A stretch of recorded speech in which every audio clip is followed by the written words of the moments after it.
ಮಂಗಳ ಗೌರಿ ಪೂಜೆ ಇಟ್ಕೊಂಡಿದ್ದೀನಿ. ಇಲ್ಲಿ ರೋಸ್ಟ್ ಆಗಿ ಮನೆಯೆಲ್ಲ ಇದು ಫಾಗ್ ತುಂಬಿಕೊಂಡು ಸ್ಮೆಲ್. ಪರವಾಗಿಲ್ಲ, ಜ್ವರ ಕಮ್ಮಿ ಆಗಿದೆ. ಮತ್ತು ಮೈಕೈ ನೋವು, ಸಿಕ್ಕಾಪಟ್ಟೆ ಮೈಕೈ ನೋವು ಬಂದುಬಿಟ್ಟಿತ್ತು. ವಿಷ್ಣುಪತ್ನಿ ಚ ದೇಮಹಂ ತನ್ನೋ ಲಕ್ಷ್ಮೀ ಪ್ರಚೋದಯಾತ್. ಶೈಲೇಂದ್ರ ತನಯ ಗೌರಿ ಗಂಧರ್ವ ಬಂಗಾರದ ಬೊಂಬೆ ನನ್ನ ದೇವಿ ನೀನಮ್ಮ, ಊರೆಲ್ಲ ಹೊತ್ತು ತಿರುಗುತ್ತೇರು ನಾನಮ್ಮ. Hi, hello, welcome back to my YouTube channel Pavithra ಬ್ಲಾಗ್ಸ್ಗೆ ಎಲ್ಲರಿಗೂ ಸ್ವಾಗತ. ಗ್ಯಾಪ್ ಕೊಟ್ಟು ವೀಡಿಯೋಸ್ ಮಾಡ್ತಾಯಿದ್ದೀನಿ. ಯಾಕಂದರೆ ಟೈಮೇ ಸಿಗ್ತಾಯಿಲ್ಲ ಗೈಸ್.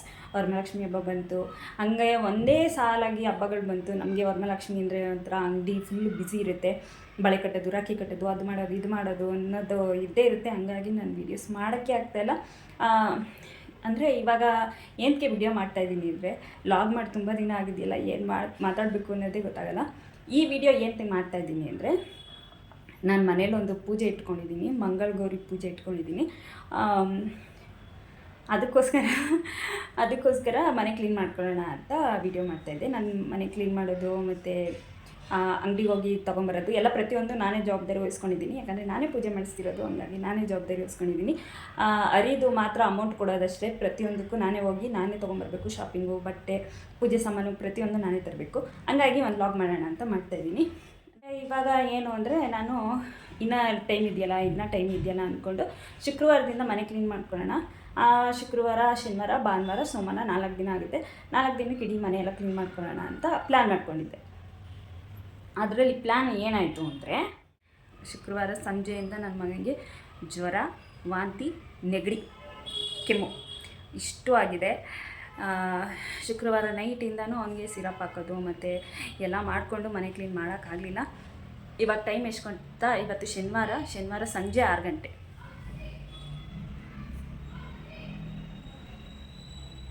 ಶನಿವಾರ 6 ಗಂಟೆಯಿಂದ ಮನೆ ಕ್ಲೀನ್ ಮಾಡ್ಕೊಳ್ಳೋಣ ಅಂದ್ಕೊಂಡಿದ್ದೀನಿ. ನನಗೆ ಉಳಿದಿರೋದೇ ಇನ್ನೆರಡೇ ದಿನ. ಏನು ಮಾಡ್ತೀನೋ ಏನು ಬಿಡ್ತೀನೋ ಗೊತ್ತಿಲ್ಲ. ಸಾಮಾನು ಯಾವಾಗ ತೊಗೊಂಬರ್ತೀನೋ ಏನು ಅನ್ನೋದು ಗೊತ್ತಿಲ್ಲ. ಇವಾಗ ಸದ್ಯಕ್ಕೆ ನನ್ನ ಮಗ ಮಲ್ಕೊಂಡಿದ್ದಾನೆ, ತೋರಿಸ್ತೀನಿ.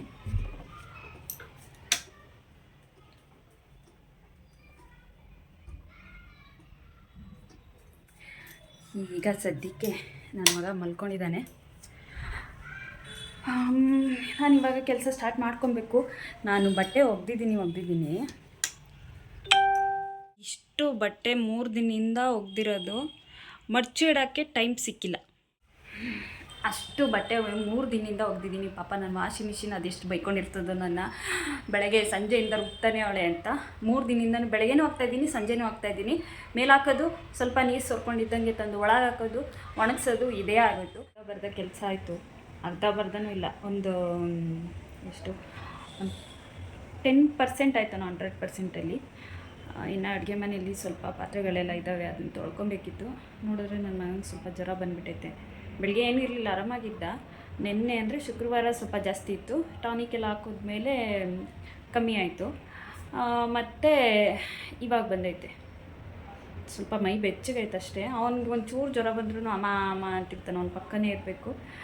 ಇರಲಿ, ಕೆಲಸ ನಾಳೆಗೆ ಮಾಡ್ಕೊತೀನಿ ಬೆಳಗ್ಗೆನೇ ಎದ್ದು, ಸ್ವಲ್ಪ ಹುಷಾರಾಗಲಿ. ಇವಾಗ ಸ್ವಲ್ಪ ಅವನಿಗೆ ಊಟ ಮಾಡಿಸ್ಬೇಕು. 2 ತುತ್ತಾಕೊಂಬಂದಿದ್ದೀನಿ. ಅವ್ನಿಗೆ ಜ್ವರ ಬಂದಾಗ, ಹುಷಾರಿಲ್ಲದಾಗ ಎಲ್ಲ ಮಕ್ಕಳು ಹಠ ಮಾಡ್ತಾರೆ. ಇವನು ಅಷ್ಟೇ ಸಿಕ್ಕಾಪಟ್ಟೆ ಹಠ ಮಾಡ್ತಾನೆ. ಒಂದು ತುತ್ತು ತಿನ್ನೋಕ್ಕೆ ಒಂದು ಅರ್ಧ ಗಂಟೆ 1 ಅವರ್ ಮಾಡ್ತಾನೆ, ಬರೀ ಒಂದು ತುತ್ತು ತಿನ್ನೋಕ್ಕೆ ಜ್ವರ ಬಂದಾಗ. ನೋಡೋಣ ಇವಾಗ ಎಲ್ಲ ಅನ್ನ. ಹಾಯ್, ವೆರಿ ಗುಡ್ ಮಾರ್ನಿಂಗ್ ಅಲ್ಲ, ಮಧ್ಯಾಹ್ನ 2 ಗಂಟೆ ಆಗಿದೆ. ಇವಾಗ ಗುಡ್ ಮಾರ್ನಿಂಗ್ ಹೇಳ್ತಾ ಇದ್ದೀನಿ. ನೆನ್ನೆ ವೀಡಿಯೋ ಎಂಡ್ ಮಾಡಿದ್ದೆ. ಅವನಿಗೆ ಜಾಸ್ತಿ ಜ್ವರ ಬಂದುಬಿಡ್ತು, ಹಾಗಾಗಿ ನೆನ್ನೆ ವೀಡಿಯೋ ಎಂಡ್ ಮಾಡಿ ಇವಾಗ ಸ್ಟಾರ್ಟ್ ಮಾಡಿದ್ದೀನಿ. ಮಧ್ಯಾಹ್ನ 2 ಗಂಟೆಯಿಂದ ವೀಡಿಯೋ ಸ್ಟಾರ್ಟ್ ಮಾಡ್ತಾಯಿದ್ದೀನಿ. ಇನ್ನು ಏನೂ ಕೆಲಸ ಆಗಿಲ್ಲ. ನೋಡೋಣ, ಇವತ್ತು ನಾಳೆ ಸಂಜೆವರೆಗೂ ಟೈಮ್ ಇದೆ. ಎಷ್ಟಾಗುತ್ತೋ ಅಷ್ಟು ಕೆಲಸ ಮಾಡ್ಕೊತೀನಿ. ಕೆಲಸದ್ದೇನಿಲ್ಲ, ನನಗೆ ಅವನು ಹುಷಾರಾದರೆ ಸಾಕು. ಕೆಲಸ ಇವತ್ತೆಲ್ಲ ನಾಳೆಗೆ ಮಾಡ್ಕೊಬೋದು. ಯಾಕೆ ಇಷ್ಟು ಅರ್ಜೆಂಟಾಗಿ ಪೂಜೆ ಮಾಡಿಸ್ತಾಯಿದ್ದೀನಿ ಅಂದರೆ, ಇದು ಶ್ರಾವಣ ಮಾಸದ ಮೊದಲನೇ ವಾರನೇ ಪೂಜೆ ಮಾಡಿಸ್ಬೇಕು, ಒಳ್ಳೆಯದು ಅಂತ ಹೇಳಿದರು. ಹಾಗಾಗಿ ಅರ್ಜೆಂಟಾಗಿ ಪೂಜೆ ಮಾಡಿಸ್ತಾಯಿದ್ದೀನಿ. ಈ ಜ್ವರ ಬಂದಾಗ ಮಕ್ಕಳಿಗೆ ಏನೂ ತಿನ್ನಲ್ಲ ಅವರು. ಅಂಥವ್ರಿಗೆ ಏನು ಮಾಡಿ, ನನಗೆ ಡಾಕ್ಟ್ರ್ ಹೇಳಿದ್ದು, ನಮ್ಮ ಪಾಪನ ತೋರಿಸ್ತೀನಲ್ಲ ಅವ್ರು ಡಾಕ್ಟ್ರ್ ಹೇಳಿದ್ದು, ಈ ಲಿಕ್ವಿಡ್ ಐಟಮ್ನ ಸ್ವಲ್ಪ ಜಾಸ್ತಿ ಕುಡಿ ಅಂತ, ಜ್ಯೂಸು, ನೀರು ಇಂಥದನ್ನ ಜಾಸ್ತಿ ಕುಡಿ ಅಂತ ಹೇಳಿದರು. ನಾನು ಹಂಗೆ ಮಾಡ್ತೀನಿ. ಇವಾಗ ಜಾಸ್ತಿ ನೀರು ಕುಡಿದಷ್ಟು ಟಾಯ್ಲೆಟು ಇದೆ, ವಾಶ್ರೂಮ್ಗೆ ಹೋಗ್ತಿದ್ದಂಗೆ ಅವ್ರಿಗೆ ಜ್ವರ ಆಟೋಮೆಟಿಕ್ಕಾಗಿ ಕಮ್ಮಿ ಆಗುತ್ತೆ, 2 ದಿನದಲ್ಲಿ ಕಮ್ಮಿ ಆಗುತ್ತೆ. ಲಿಕ್ವಿಡ್ ಐಟಮ್ನ ಜಾಸ್ತಿ ಕೊಡಿ. ಆಮೇಲೆ ಈ ಬೇಳೆ ಕಟ್ಟು ಈ ಥರದ್ದೇ ಕೊಡಿ ಮಕ್ಕಳಿಗೆ ತಿನ್ನಿಸೋದು. ಆವಾಗಲೂ ಸ್ವಲ್ಪ ಗಂಟ್ಲೆಲ್ಲ ನೊಚ್ಚಿಗಾಗಿರುತ್ತಲ್ಲ, ಮೆಣಸು ಬೆಳ್ಳುಳ್ಳಿ ಎಲ್ಲ ಹಾಕಿರ್ತೀವಲ್ಲ, ಸ್ವಲ್ಪ ಆವಾಗೂ ಗಂಟ್ಲಲ್ಲಿ ಏನಾರು ಕಿಚ್ಚಿ ಇದ್ದರೆ ಅದು ಕಮ್ಮಿ ಆಗುತ್ತೆ. ಹಂಗೂ ಊಟ ತಿಂದಿಲ್ಲ ಅನ್ನೋ ಟೈಮ್ಗೆ ಒಂದು 2 ತುತ್ತು ತಿಂತಾರಷ್ಟೇ, ಅದ್ರ ಮೇಲೆ ತಿನ್ನೋಕ್ಕೋಗಲ್ಲ ಮಕ್ಕಳು. ಅವ್ರಿಗೆ ಸ್ವಲ್ಪ ಲಿಕ್ವಿಡು, ಅವ್ರು ಏನು ಜ್ಯೂಸ್ ಕುಡಿತಾರೆ, ನಿಂಬೆಹಣ್ಣು ಜ್ಯೂಸ್, ಆ್ಯಪಲ್ ಜ್ಯೂಸ್ ಏನು ಜ್ಯೂಸ್ ಕುಡಿತಾರೆ, ಅರ್ಧ ಗಂಟೆಗೆ ಒಂದು ಸತಿ, 1 ಅವರ್ಗೆ ಒಂದು ಸತಿ, ಇಲ್ಲ ಕಾಲು ಗಂಟೆಗೆ ಒಂದು ಸತಿ ಕೊಡಿ. ಅವರು ಟಾಯ್ಲೆಟ್ಗೆ ಜಾಸ್ತಿ ಟಾಯ್ಲೆಟ್ಗೆ ಹೋಗಿ ಅದು ಕಮ್ಮಿ ಆಗಿಬಿಡುತ್ತೆ ಜ್ವರ ಆಟೋಮೆಟಿಕ್ಕಾಗಿ. ನಂಗೆ ಡಾಕ್ಟ್ರು ಹೇಳಿದ್ದು, ನಾನು ಹಂಗೆ ಮಾಡ್ತಾಯಿದ್ದೀನಿ.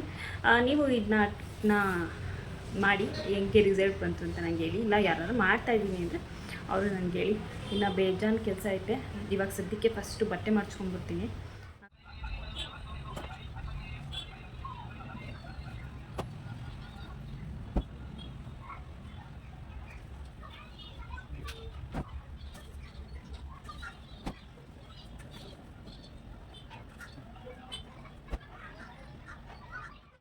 ಈಗ ಅಷ್ಟು ಪಾತ್ರೆ ಎಲ್ಲ ತೊಳೆದು ಕಿಚನಿಗೆ ಬಂದಿದ್ದೀನಿ.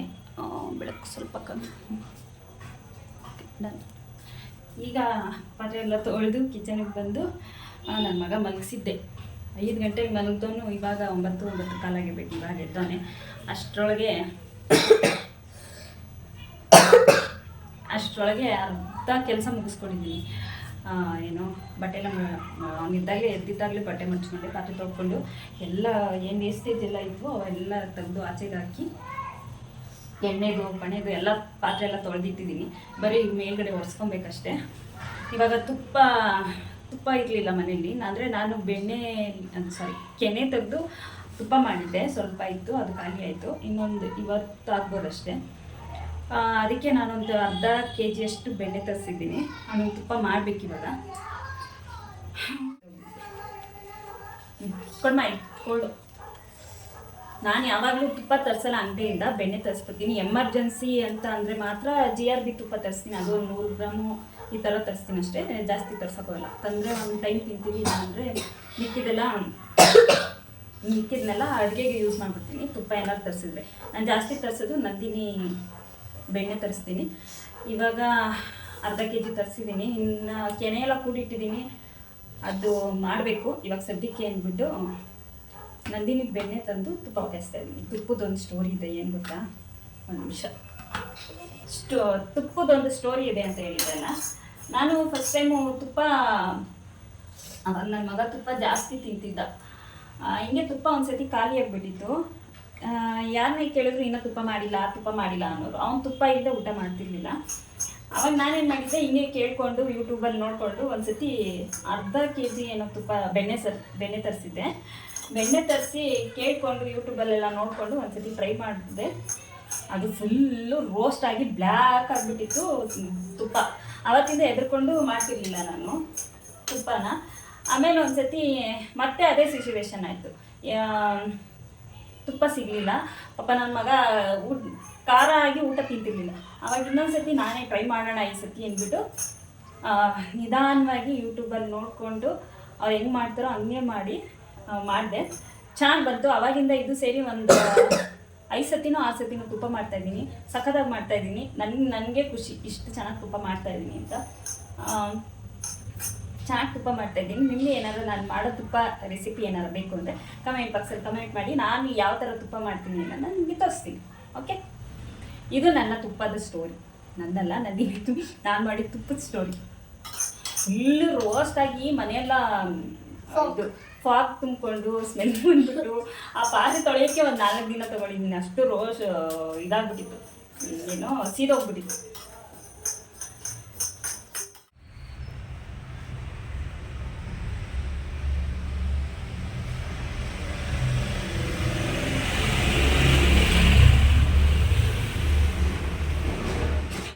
ಬೆಳಗ್ಗೆ ನೋಡಿದ್ರಲ್ಲ, ಆಸ್ಪತ್ರೆಗೆ ಹೋಗಿ ಬಂದ್ವಿ. ಜ್ವರ ಕಮ್ಮಿನೇ ಆಗಲಿಲ್ಲ ಅವನಿಗೆ.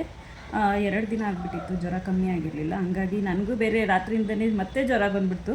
ಇಬ್ಬರಿಗೂ ಜ್ವರ ಬಂದಿತ್ತು. ಹಂಗಾಗಿ ಬೆಳಗ್ಗೆನೇ 9 ಗಂಟೆಗೆ ಎದ್ದು ಆಸ್ಪತ್ರೆಗೆ ಹೋಗಿ ಇಬ್ಬರು ತೋರಿಸ್ಕೊಂಡು ಬಂದು ಮಾತ್ರೆ ನುಂಗಿ ಮಲಗಿದ್ದಕ್ಕೆ 2 ಗಂಟೆಗೇನೋ ಎದ್ವಿ.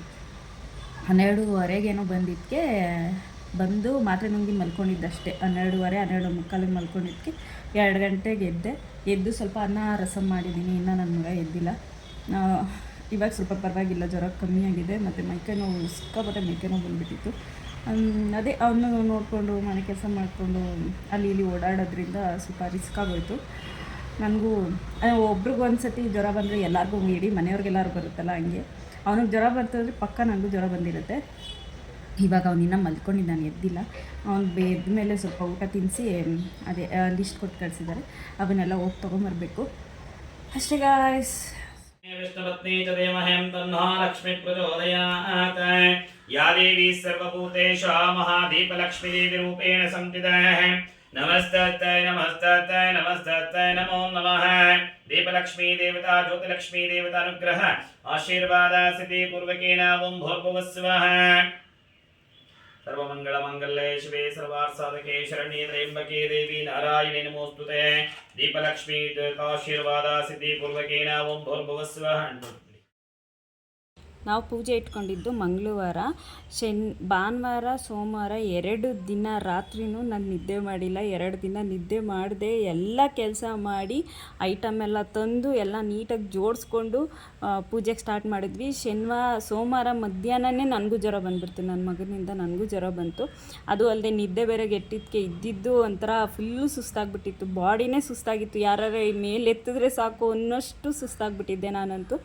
ಅದಾದಮೇಲೆ ಅವರು ಸೋಮವಾರ ಬೆಳಗಿನ ಜಾವ 4 ಗಂಟೆಗೆ ಬರ್ತೀನಿ ಅಂದರು. ನಾವು ಸೋಮವಾರ ಇಡೀ ದಿನ ನಿದ್ದೆ ಮಾಡ್ದಂಗೆ ಎಲ್ಲ ಕೆಲಸ ಮುಗಿಸ್ಕೊಂಡು ಬೆಳಗಿನ ಜಾವ 3 ಗಂಟೆಗೆ ರೆಡಿಯಾಗಿ ನಾವು ಪೂಜೆಗೆ ಕೂತ್ಕೊಂಡ್ಬಿಟ್ಟಿದ್ವಿ. 4 ಗಂಟೆಗೆ ಬಂದು ಐನೋರು ಎಲ್ಲ ಪ್ರತಿಯೊಂದು ಪೂಜೆ ಸಾಮಾನೆಲ್ಲ ಜೋಡಿಸ್ಕೊಂಡು ಆಮೇಲೆ ಪೂಜೆ ಕೂತ್ಕೊಂಡ್ವಿ. ನಂಗೆ ಪೂಜೆ ಕೂತ್ಕೊಂಡ್ರೆ ಕೂತ್ಕೊಳ್ಳೋಕ್ಕೆ ಆಗ್ತಿಲ್ಲ, ಅಷ್ಟು ಸುಸ್ತಾಗ್ತಿತ್ತು. ಎಷ್ಟೊತ್ಕಾರು ಪೂಜೆ ಮುಗಿಯುತ್ತಪ್ಪ ಅನಿಸ್ತಿತ್ತು. ಹಂಗೆ ಅನ್ಬಾರ್ದು, ಆದರೂ ನನಗೆ ಆಗ್ತಿರ್ಲಿಲ್ಲ. ಅಷ್ಟು ಮೈಕೈ ನೋವು ಸುಸ್ತಿದ್ರಿಂದ ಎಷ್ಟೊತ್ಕಪ್ಪ ಈ ಪೂಜೆ ಮುಗಿಯುತ್ತೆ, ಎಷ್ಟೊತ್ತಿಗೆ ಎದ್ದೇಳ್ತೀನಿ ಅನ್ನಿಸ್ತಿತ್ತು. ಮಹಾ ಸರ್ವ ವಿಘ್ನ ನಿವಾರಕ ಮಹಾಗಣಪತಿ ಪೂಜಾಮಾಚರಿಷ್ಯೆ। महागौरी पूजा काली पूर्वक महागणपति पूजामाचरिष्ये।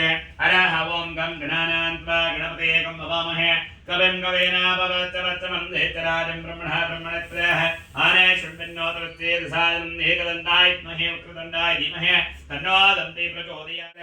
ओं भोः महागणपति आवाहयामि। ओं भुवः महागणपति आवाहयामि। भोर्भुवस्वः महागणपति आवाहयामि। भोर्भुवस्वः महागणपति आवाहयामि। ताप्यं पूजयामि। अवायित महागणपति देवता सुशक्ति सांगा साईदा सवाहन सपरिवार महागणाधीश्वर अत्र गच्छ। अवायामि अवायितो भवाय स्थापयामि। स्थापितो भवाय सन्नितो भवाय सन्मुखो भवाय अवकुण्ठितो भवाय वरदो भवाय स्वागतो भवाय सुस्वागतो भवाय। शुद्धादिकेन स्थापयामि। आप्यायस्व समेतुतः विश्वातस्वावृष्ट्यं भवावाजसङ्गते गोक्षीरेण स्थापयामि। अथ मूलमन्त्रेण शुद्धादिकेन स्थापयामि। भस्मान् धारयामि। दिव्या परिमलगन्धान् धारयामि। हरिद्रा कुङ्कुमाचूर्णं सर्पयामि। अलङ्कार ಪೂಜೆ ಎಲ್ಲ ನಿಜವಾಗ್ಲೂ ತುಂಬ ಚೆನ್ನಾಗಾಯಿತು. ಒಂಥರ ಖುಷಿ ಆಗ್ತಿತ್ತು. ನನಗೆ ಜ್ವರ ಬಂದು ಸುಸ್ತಾಗಿದ್ದ ಕಾರಣದಿಂದ ನನಗೆ ಅನ್ನಿಸ್ತಿತ್ತು ಅಷ್ಟೇ. ಇದ್ದಂತೆ ಪೂಜೆ ಮಾತ್ರ ತುಂಬ ಚೆನ್ನಾಗಾಯ್ತಿತ್ತು ಆಯಿತು. ನಾನು ಮುಂಚೆನೇ ಅನ್ಕೊಂತಿದ್ದೆ ಪೂಜೆ ಮಾಡಿಸ್ಬೇಕು ಅಂತ. ನಾವು ಹೆಂಗಿದ್ರು ಆ ಮನೆ ಹಳೆ ಮನೆ ಬಿಡ್ತಿದ್ದೀವಿ, ಹೊಸ ಮನೆಗೆ ಬರ್ತಾಯಿದ್ದೀವಿ. ಹೊಸ ಮನೆಯಲ್ಲಿ ಪೂಜೆ ಮಾಡಿಸೋಣ ಅಂದ್ಬಿಟ್ಟು ಮೃತ್ಯುಂಜಯ ಹೋಮ ಮತ್ತು ಮಂಗಳಗೌರಿ ಪೂಜೆ ಮಾಡಿಸೋಣ ಅಂದ್ಕೊಂಡೇ ಇದ್ವಿ. ಹೊಸ ಮನೆಗೆ ಬಂದಮೇಲೆ ಆಯಿತು. ಹೆಂಗೆ ಅಂದರೆ ಕಂಟಿನ್ಯೂಸ್ ಆಗಿ ಈ ಮನೆ ಶಿಫ್ಟ್ ಆಗಿದ್ದು, ಅದಾದಮೇಲೆ ಹಬ್ಬಗಳು, ಈ 1 ನಿಮಿಷನೂ ರೆಸ್ಟ್ ಇಲ್ದಂಗೆ ಎಲ್ಲ ಕೆಲಸ ಮಾಡಿ ಕಡೆಗೆ ಪೂಜೆ ಮಾಡಿಸ್ಬೇಕಾದ್ರೆ ನಂಗೆ ಜ್ವರ ಬಂತು. ಅಂದರೆ ಅದು ಮೊದಲೇ ಸುಸ್ತಾಗ್ಬಿಟ್ಟಿದ್ದಿ. ನನ್ನ ಮಗಂಗೆ ಜ್ವರ ಬಂದಿತ್ತು, ಅವನಿಗೆ ಜ್ವರ ಬಂದರೆ ಪಕ್ಕ ನನಗೂ ಜ್ವರ ಬಂದೇ ಬರುತ್ತೆ. ಏನು ಮಾಡೋಕ್ಕಾಗಲ್ಲ. ಆ ಟೈಮಲ್ಲಿ ನಂಗೆ ಜ್ವರ ಬಂತು, ನನ್ನ ಮಗನಿಗೂ ಜ್ವರ ಬಂತು. ಒಟ್ಟಿನಲ್ಲಿ ಪೂಜೆ ಮಾತ್ರ ತುಂಬ ಚೆನ್ನಾಗಾಯಿತು. ಈ ವಿಡಿಯೋ ಎಲ್ಲ ಮಾಡಿಕೊಟ್ಟಿದ್ದು ನಮ್ಮ ಹುಡುಗಿ ಹೆಂಗೆಂಗೋ ಮಾಡಿದ್ದಾಳೆ, ಹೋಗಲಿ ಅಂದ್ಬಿಟ್ಟು ಇದನ್ನೇ ಹಾಕ್ತಾಯಿದ್ದೀನಿ. ನಿಮ್ಗೆ ಏನಾರ ಈ ವಿಡಿಯೋ ಇಷ್ಟ ಆದಲ್ಲಿ ಮತ್ತು ಪ್ಲೀಸ್ ಒಂದು ಲೈಕ್ ಮಾಡಿ, ಶೇರ್ ಮಾಡಿ, ಕಮೆಂಟ್ ಮಾಡಿ. ನೆಕ್ಸ್ಟ್ ವೀಡಿಯೋದಲ್ಲಿ ಸಿಗ್ತೀನಿ ಅಂತ ಹೇಳ್ತಾ ಎಲ್ಲರಿಗೂ ಟೇಕ್ ಕೇರ್, ಬಾಯ್ ಬಾಯ್.